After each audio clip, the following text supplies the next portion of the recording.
Om Asatoma Satkamaya Tamasoma Jyotirgamaya Mrityorma Amritam Gamaya Aviravirmayeti Rudrayate Takshinam Mukham Te Namam Pahi Nityam. May the Divine lead us from the unreal to the real, from darkness to light, from death to immortality. May the Divine Consciousness fill our hearts and protect us.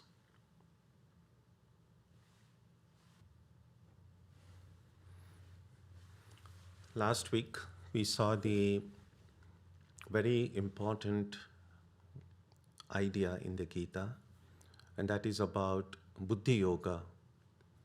And we saw last time what Krishna means here by the use of the word Buddhi. That intellect we all have, but that intellect is not fully opened in everyone. So the potentiality of the intellect manifesting fully is already present in our heart, but most of it remains closed.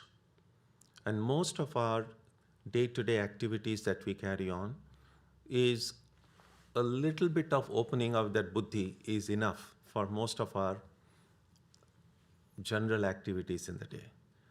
If in someone's case, even a little bit more of opening of that buddhi occurs, that person would be considered a genius in the world. But for even that opening of the buddhi, you may be a genius, you could get the Nobel Prize, and yet that is not enough in order to attain self-realization. For that we need a complete opening of the buddhi. And that complete opening of the buddhi occurs, as we saw, the first prayer that is taught through Gayatri, where the dhi mentioned there refers to that buddhi, through leading a life of dharma and honesty, truthfulness, unselfishness. These are the kind of values and principles and qualities that will develop and purify that. So that's sometimes referred to as the power of spiritual intuition. So that opening of that buddhi, and with that buddhi then, it becomes so much easier to make decisions and make choices in life. Because a lot of times we have to decide a lot of things in life, small and big things. And sometimes we take all decisions with the hope that this is the right decision. This is something that will be good. And in retrospect, we sometimes realize, oh, that was a stupid mistake I take. I shouldn't have chosen this, I should have chosen something else. And the reason we make that kind of mistake is because our buddhi is not fully opened. But a buddhi which is fully opened will not make those kind of mistakes. And so just to briefly look at the two verses we did last week, verse 48, O Dhananjaya, do all work while dwelling in yoga, abandoning attachment and remaining unaffected by success or failure. Such evenness of mind is called yoga. This idea of samatvam, evenness of mind, will come in a verse we will do today as well. In verse 49, work done with desire is far inferior to the work done with the mind in yoga. And that is, mind in yoga is that buddhi. O Dhananjaya, seek refuge in the mind in yoga, which is that buddhi yoga. Those who desire fruits are pitiable. So with that in mind, let's take a look at today's verse 50 in chapter 2. Buddhi yukto jahatiha ubhe sukrita dushkrite tasmat yogaya yujjasva yogav karmasu kaushalam. One who is guided by the mind in yoga, that is that awakened buddhi, gives up the results of both good and bad actions. Hence, strive to develop the mind in yoga. Doing work wisely is yoga. Let's take it piece by piece. Why is it that we have to give up the result of both good and bad actions? we have seen that actions are actions. What makes some action a good action and what makes some action a bad action? And people might define define the terms good and bad in different ways. Some people might say all actions which eventually bring me some joy is a good action. Some action which bring me pain and suffering is a bad action. A devotee might say that any action that takes me nearer to God, nearer to my spiritual ideal, is a good action. Anything that makes me forget God or forget my spiritual ideal is a bad action. So people will have their own subjective ways of defining what is good and bad. What most people do, and that seems to be an instinctive thing, is we want the results of good action. By that I mean, well, good actions lead to some kind of joy and happiness, sukha, while bad actions, and I've already defined what good and bad means, usually leads to some kind of pain and suffering. None of us has any problem with the joy that our actions bring. Nobody complains, oh, I'm just too happy. It's never a problem. That's something we feel we are entitled to. Nobody asks the question, why am I so happy? Nobody. But a little bit of pain, a little bit of suffering, we say, why is this happening to me? And so that's one problem. Both the happiness that we get and the pain that we get, both are results of actions. We have no problem with one, we have problem with the other. And what we generally try to do, basic human nature is, I don't want pain, I don't want suffering, but I want to be happy. The question that can get asked is that possible? Is it possible to not have dukkha and have only sukha? Is it possible to not have any pain but only joy?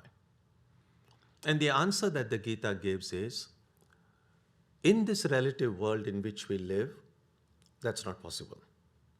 Now, what does a relative world mean? A world which is filled with polarities. You will see that everything in this material world has these two poles. There is a north pole, there is a south pole. There is good, there is bad. There is joy, there is pain. There is love, there is hatred. Everything in this world has these pairs of opposites.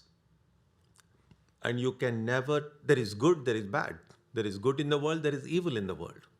What most people strive for or hope for is that a time will come when the world will be just good. There'll be just peace everywhere, there'll be goodness everywhere, there's a harmony everywhere, and all the negativities will go away. Now that's a good motivation to work in the world.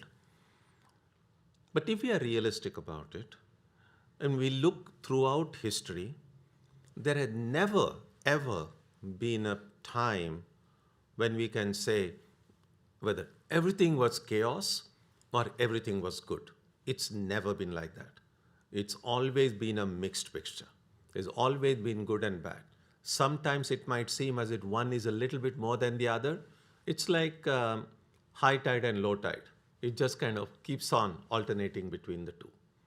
And that's why Swami Vivekananda refers to this as a dog's curly tail. That usually dog's tail is very curly. No matter how you try to straighten it, you just let it go and it'll curl up again. So that is the nature of the world. Having said that, the book doesn't say that it is impossible to break this coexistence of joy and sorrow. Collectively, yes, the world will always remain the way it is. And that is why when reformers come, even when the avatar comes, avatar we read in the Gita itself in the 4th chapter, that when adharma increases and dharma become less, but it then that we see an incarnation or avatar comes to kind of not eliminate adharma totally, but to kind of restore the balance a little bit. We do see in the life of Krishna, Rama and others, they killed so many demons so that good people, sincere people could continue to survive and continue their spiritual practices. But even after the advent of these avatars and these great saints and also social workers in every generation,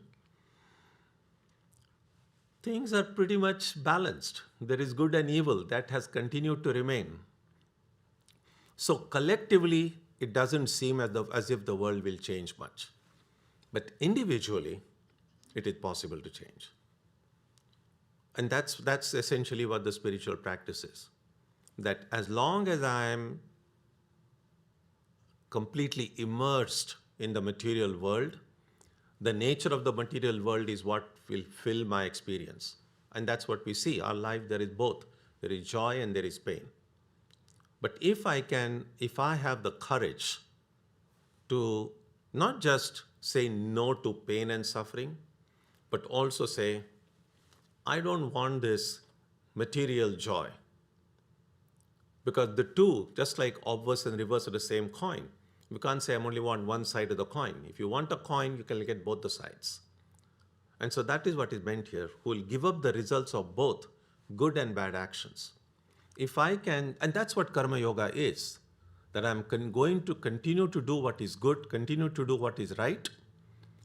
Some of it will bring joy, some of it will bring pain. I'm not going to remain affected either by the joy or pain. And the only way I will remain not affected by it if I don't accept it. Just keep it away. And that's what the evenness of mind is. If I can do that, then I get a higher kind of joy. That joy which has no opposite. Now, not to complicate it too much, but just to also just point it out briefly, that I said that the nature of the world is joy and sorrow. But that is a rather superficial view. Because sometimes we see when we are flying high, about 30,000 feet high, and you look down, things look in one way. Then you come when the plane lands and you go to that same terrain, it doesn't look, you're seeing it from a much closer quarters and you see it a little bit differently. Exactly in the same way, when we look at the world rather superficially, as most people tend to do, we see, of course, there is joy and sorrow. But then you just kind of go closer and look at it more deeply. Then we might see that what seemed like joy and sorrow from a distance, from close observation, is just sorrow. That is what samsara jwalas or samsara dukkha is considered. That is why Krishna, nowhere in the Gita, he says that the essential nature of the world is joy and sorrow. He just says it is sorrowful.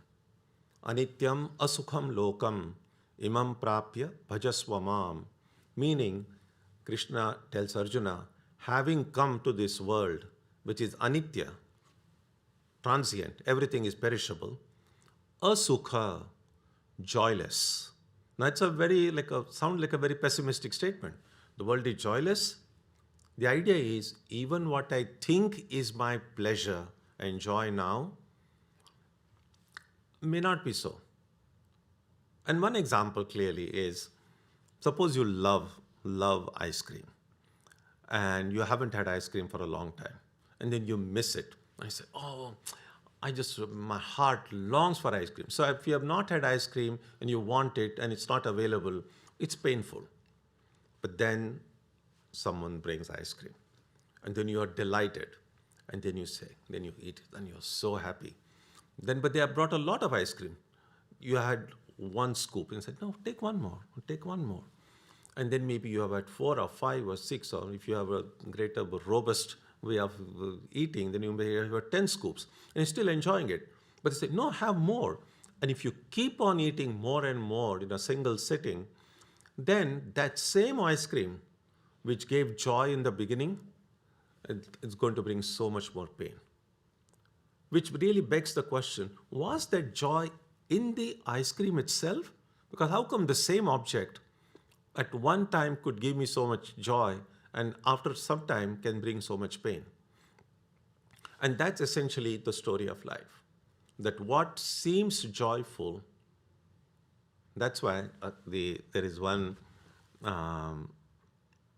statement in this text. It's like this: before the ice cream came, just the lack of ice cream, I was experiencing pain. Then the ice cream comes, I eat it. I eat too much of it. And then, of course, I have digestion problem. I'm not able to get sleep and so on. And so in the beginning, there was pain, a little bit of joy in the middle, and a lot of pain afterwards. So there is this statement in Gaudapada, was Shankaracharya's teacher's teacher.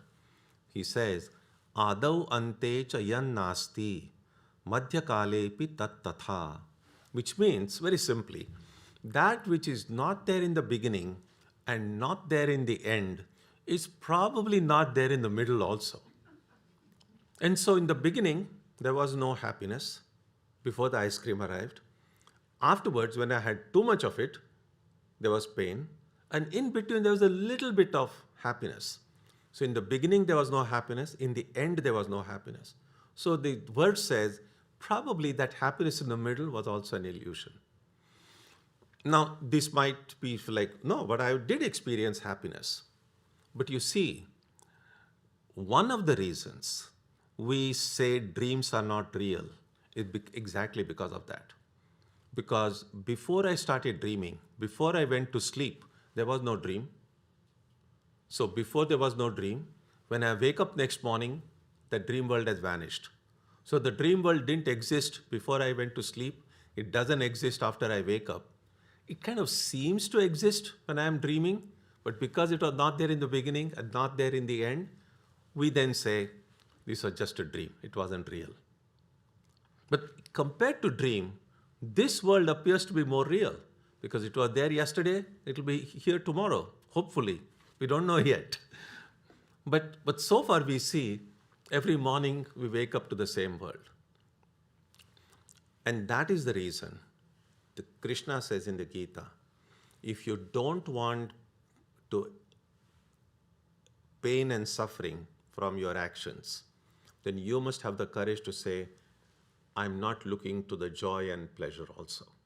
And that's the idea of giving up the result of both good and bad actions, and strive to develop the mind in yoga, doing work wisely. Yoga karmasu kaushalam.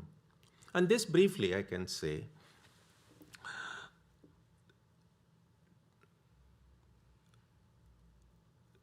doing work wisely means our normal experience with work is the more we work, the more tired we get, the more involved we get, and that kind of too much of involvement into something, it never brings up great joy.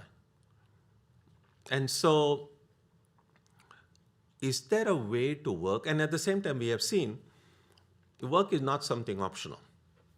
Activities, whether we like it or not, if we are living beings, there is going to be an activity. So we don't have a choice between working and not working. The only choice we have is whether I should do good work or bad work. And if I choose to do good work, then the further choice I have is, should I do this work as yoga, or should I just do work like everybody does? Now, if I just do the work like the way everybody does, even if it is good work, it's still going to get me exhaustion. It's still going to create some stress and worry. But if I do the work wisely, kaushalam means, can I work in a way that instead of increasing my stress, it'll actually remove my stress. Instead of making me tired, it'll actually energize me. Instead of binding me more into this world, it'll actually free me. And that is what karma yoga is. So doing work as karma yoga will free me. We're just talking about joy and sorrow here. But ultimately, as we have seen on earlier occasions, what this involvement into karma does is it leads to rebirth. And rebirth means kind of doing all the stages that we have passed through in this life so far. If you have had a great ride without any difficulties of any kind, then it's very difficult to say, well, I would like to have a replay of this match again. But most of us, we find that our experience in life so far, to whichever age group we might belong, is still a mixed blessing. There are some wonderful things have happened in our life, but there are some things which, if we had a choice, we probably could tweak them a little bit, change it a little bit. And if someone were to say, the same thing is going to be repeated all over again, we might say, well, can I just revise the script a little bit? So we would want some change. The problem with rebirth is we don't get to write the script. That script is written by the karma that we do. It's possible that whatever little blessings we have in this life, even though we do have challenges, it's possible that the next birth, next life, may not have those blessings. We don't know where we will be, in what situation, what condition, and so on.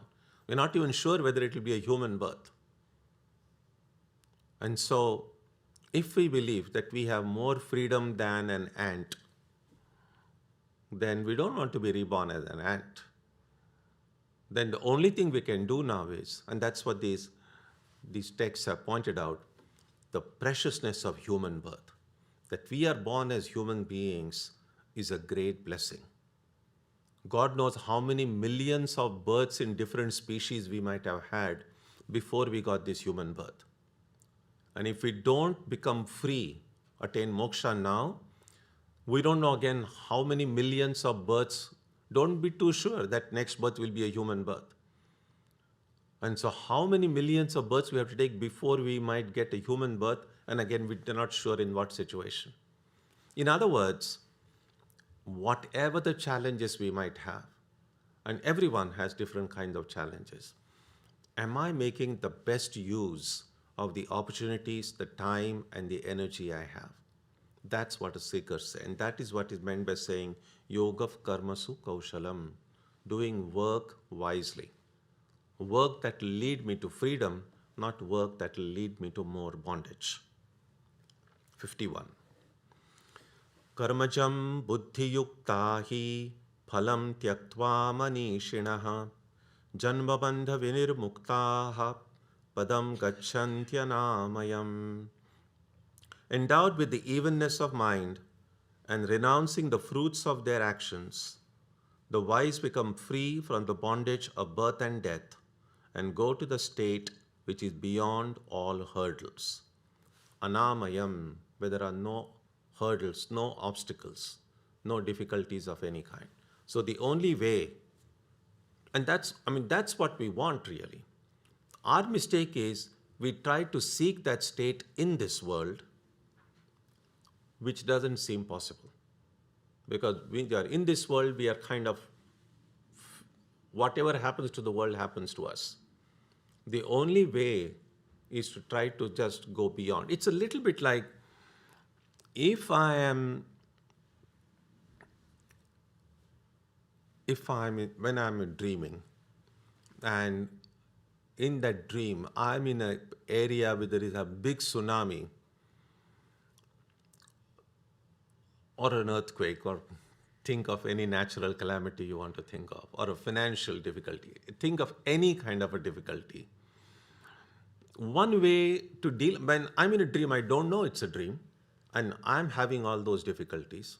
One way is to try my best to solve that problem. That's what we do. The other way is to wake up. If I wake up, then all the problems have gone forever. If I try to solve the problem in my dream, then maybe I succeed in solving that problem, but that problem cannot come again. It's not like there is one earthquake, a second one can't come. Or there is another one, stock market crash, a second one doesn't happen. Things keep on happening. So if I want to keep on fighting, then We are already doing that on a day-to-day basis. But if I want to be free from it totally, then I need to wake up. If I need to wake up, then if I'm attached to both whatever good and bad things in that dream, I won't wake up because I'm saying, let this dream continue. But if I say, no, no, no, I've had enough of this, I just want the truth, then I wake up and the whole thing vanishes. That's the idea here. So that is what is meant by saying the wise become free from the bondage of birth and death and go to the state which is beyond all hurdles. So the first phrase, karmajam buddhi yukta hi, buddhi, you see the word buddhi comes here. So at present, our buddhi, as the next verse will point out, is very scattered with so many different ideas, conflicts of opinions, and there's so much going on that the reason we find it difficult to focus the mind is it's just too many distractions. So the evenness of mind can't come. For that evenness to come, all of these distracted parts of the mind must come together. That's what the next verse says. Look at verse 52. Yada te moha kalilam buddhir vyatitarishyati tada ganta sinirvedam shrotavyasya shrutasya cha. When your mind goes beyond the veil of illusion, and this is that veil of illusion, moha kalilam, this play of good and bad, joy and sorrow, this polarized world in which we live, when the mind goes beyond this veil of illusion, you will attain detachment from things heard and things yet to be heard. In other words, you will get detached from everything.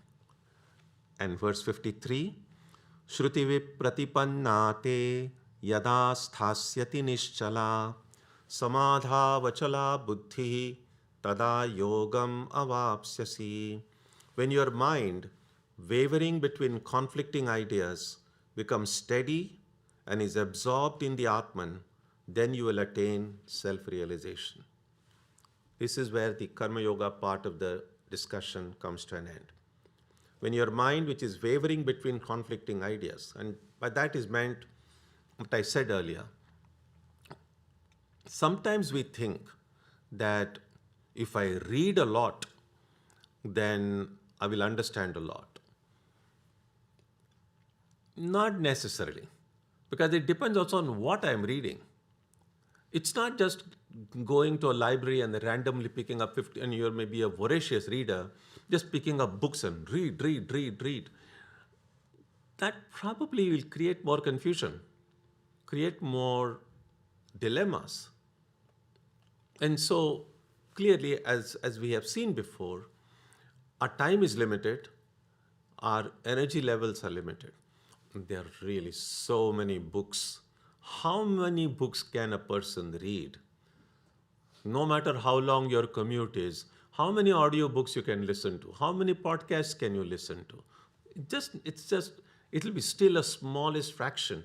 Every day, thousands of websites are coming, millions of pages are being uploaded. There's just no way anybody can read everything. So we have to be selective. And therefore, study in spiritual life doesn't simply mean reading a lot, but being judicious about what I'm reading. And so, considering the limited time that we have, everyone has to say, this is my interest, this is what I'm looking for, and then focus on it. If we do that well, if we are good in the selection of our sources from which we get knowledge, then the chances are the mind won't get distracted by too many conflicting ideas and ways of thinking. So when the mind, which is wavering between conflicting ideas, becomes steady, that's the only way the mind will become steady. Because reading gives us a lot of information, but that information needs to be processed inside. We have to have some kind of a filter inside. That's where our own buddhi comes in. Everything that I have read, don't accept anything just because it is printed, just because somebody says it. what our buddhi will do or should do is analyze and make sure, does this make sense? Does it resonate with my head and heart? If it does, then it's not just say, okay, it makes sense. Simply it making sense won't help. If it makes sense, if it is true, then simply acknowledging that it is true will give me some intellectual understanding. But things could just remain here and not touch the heart at all. In other words, I may be able to have a great understanding. I may be able to express my ideas clearly, perhaps impress your friends in any discussion and so on. But that doesn't necessarily mean my day-to-day life will change. As a human being, as a person working and moving in this world, if I have to see a qualitative change, that I have become a better person now than what I was a year ago or 2 years ago, that change will occur only if what I have heard and what made sense to me somehow influences the way I think, the way I talk, the way I do my work, the way I relate to the world. And so that internalizing of that knowledge that we have, it must somehow change our life. And that is what is meant here. Then the mind becomes steady and becomes absorbed in the self. So then I begin to ask, what is my real identity? Beyond this physical self, beyond the body, beyond the mind, there is this deepest core of my being, the Atman. That is when the mind becomes steady. That is where the mind remains. When I don't think of myself merely as this human being, I first and foremost think that beyond this human form, there is a deeper truth, there is a deeper reality, and that is one with me. It is only then that you will attain self-realization. So we saw in the first half of this chapter, Krishna described the nature of the self, that is birthless, deathless, pure and perfect.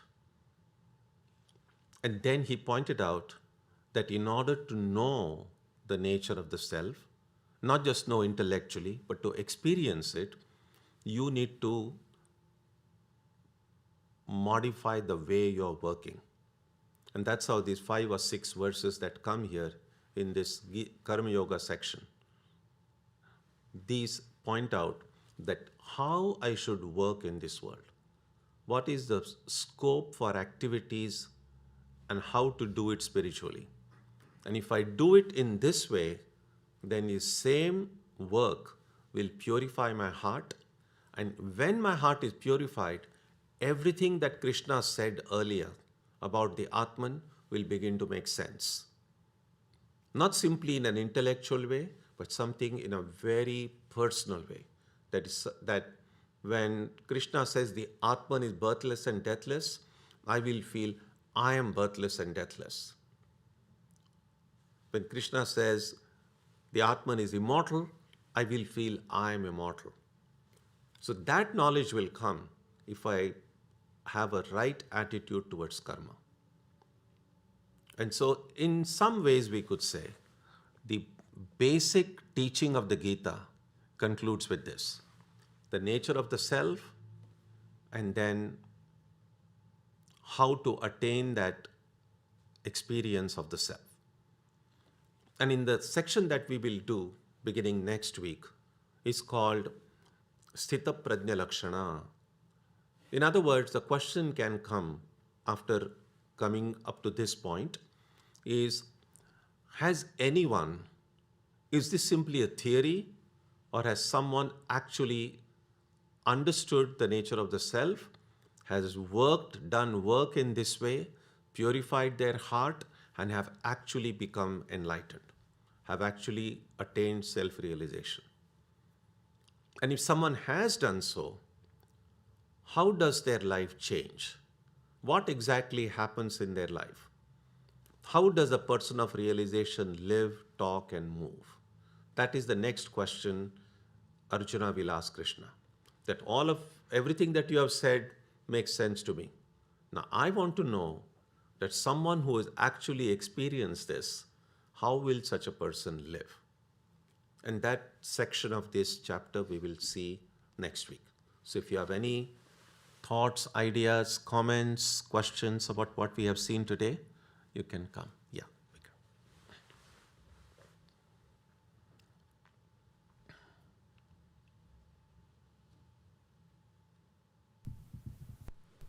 Swamiji. Swamiji, once we've tasted joy, we desire that joy again. So how do we lose that taste so we're not driven to seek more and more joy? I think seeking joy itself is not crime, but if we recognize that all the joys that we get in life have a beginning and an end, and when they end, I need to strive again to get it all over again. So that's one way to do that. A second way to do that is, I am tired of these small bits of joys. Is there a way I can get a permanent joy? It's a little bit like sometimes some of the subscriptions we have. You either keep on paying annually or monthly, or have a lifetime subscription. Now some people say, I'm just going to pay monthly. And sometimes some might say, I like this. It's something I'm never going to unsubscribe from. Instead of this botheration of paying every month, I want a lifetime subscription. So a lifetime subscription to joy would be doing karma yoga and realizing. Otherwise, monthly subscription would be keeping on struggling the way we are already doing. Okay. Pranam Swamiji. So in the Gita, in this chapter, it seems like in the beginning they talk about knowledge and dwelling in the self, and the second part is you can attain that state by doing selfless work, unattached work. But then it seems to me that in practice you need to combine the two. You have to have in your mind that you are the self, you're the Atman. While doing detached work, it seems like those two go together as opposed to being separate practices.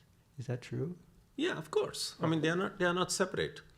The idea is that when Krishna said that the Atman is infinite, it's birthless and deathless, and if Arjuna was just ready for that highest knowledge, then simply hearing from Krishna, the Atman is birthless and deathless, Arjuna would have said, I am birthless and deathless. But that didn't happen to Arjuna. He didn't immediately get that knowledge, I am birthless and deathless. Which means that buddhi needed to be awakened a little bit. And so that is why then Krishna says, okay, now try to do everything in the spirit of yoga. Then everything that you have heard will sound different, will have a different impact when the same thing is seen with this awakened buddhi. And so yes, the two are obviously connected. Yeah.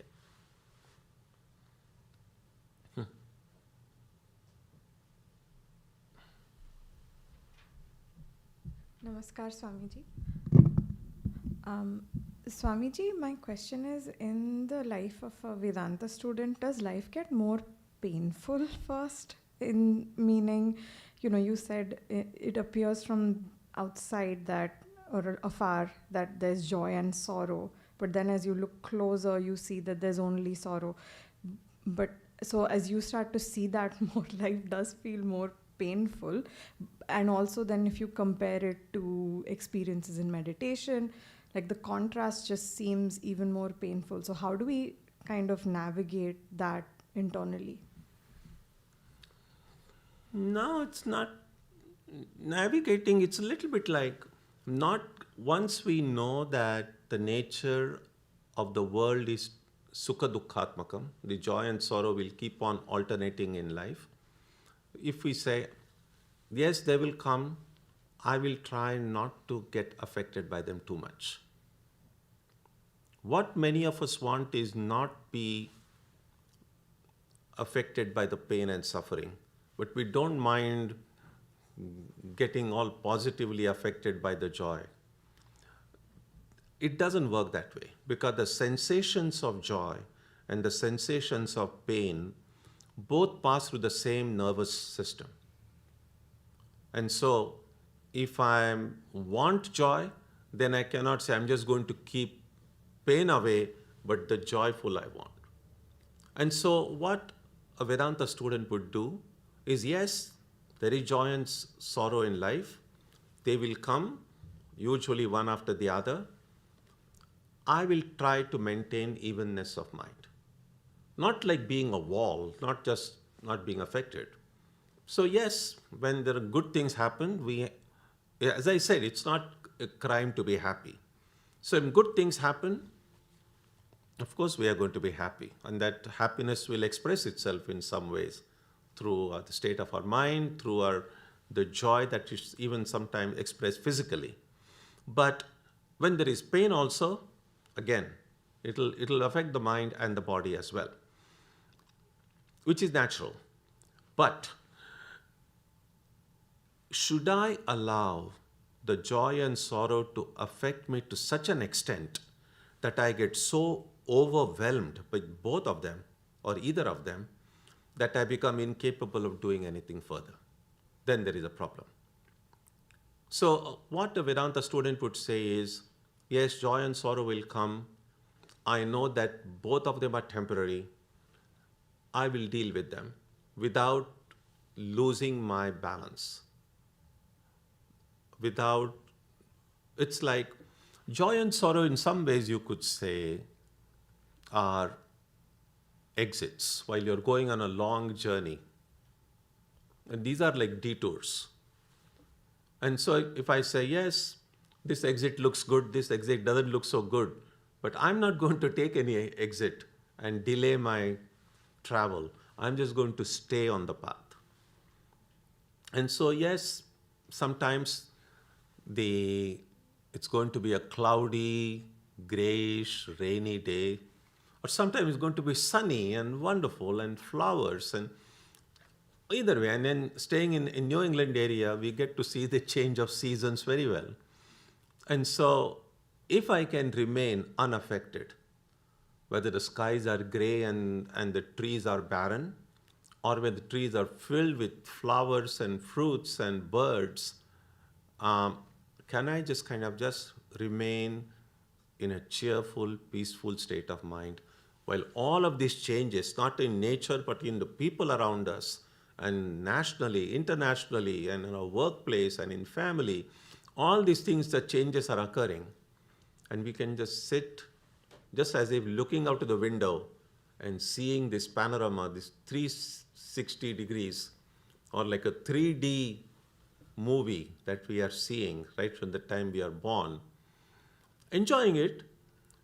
There'll be some painful moments in a movie, some joyful moments, but it's still a movie. I'm still just, can I remain watching the whole thing? And doing the best we can. It's not like remaining indifferent means not helping when help is needed and so on. Of course, we have to participate the best we can, but even when we are apparently participating in the eyes of the world, inwardly, some part of us never forgets that I am the Atman, that I am connected with God. There is the deeper reality within me. So it's kind of holding in balance the truth of my true nature and yet just kind of playing along. It's a little bit like sometimes there are little children at home and they are playing some game. Or maybe there is one child at home and the child wants to, now you're a mom or a dad, and say, Mom, come and play with me. Now it's a very kind of it's a child's play. It doesn't hold too much meaning to an adult. But still, you go and play with the child. It could mean a big deal to the child, but to you, you're like, okay, let me just play with it. But it's like sometimes what's it, Monopoly? So Monopoly, sometimes when families sit together and play, sometimes there'll be little children, there'll be older people, and there are older people who have kind of played that game for years and have seen it, and children are maybe more excited about it. And then you are dealing with all this, the game dollars and on the money, and if somebody could be fighting and arguing and all of that. So for those who are very much involved in the game, that's big. I mean, you probably have seen people, even family, cousins, and whoever is playing, they'll be like arguing and fighting. It's a big deal. But maybe among those players is also some grandfather or someone adult who has kind of been done this for decades, who will be just kind of smiling and playing along with them, but not getting too much affected whether you lose a property or you get a property. Just say, just a game after all. That would be an attitude of a Vedanta student to the things in the world. Yeah. Okay, so we will stop here today. And when we meet next week, we'll begin with that very important section about what is the nature of the enlightened state. Om Jananim Saratam Devim Ramakrishnam Jagatgurum Padapadme Tayo Shritva Pranamami Muhurmuhu.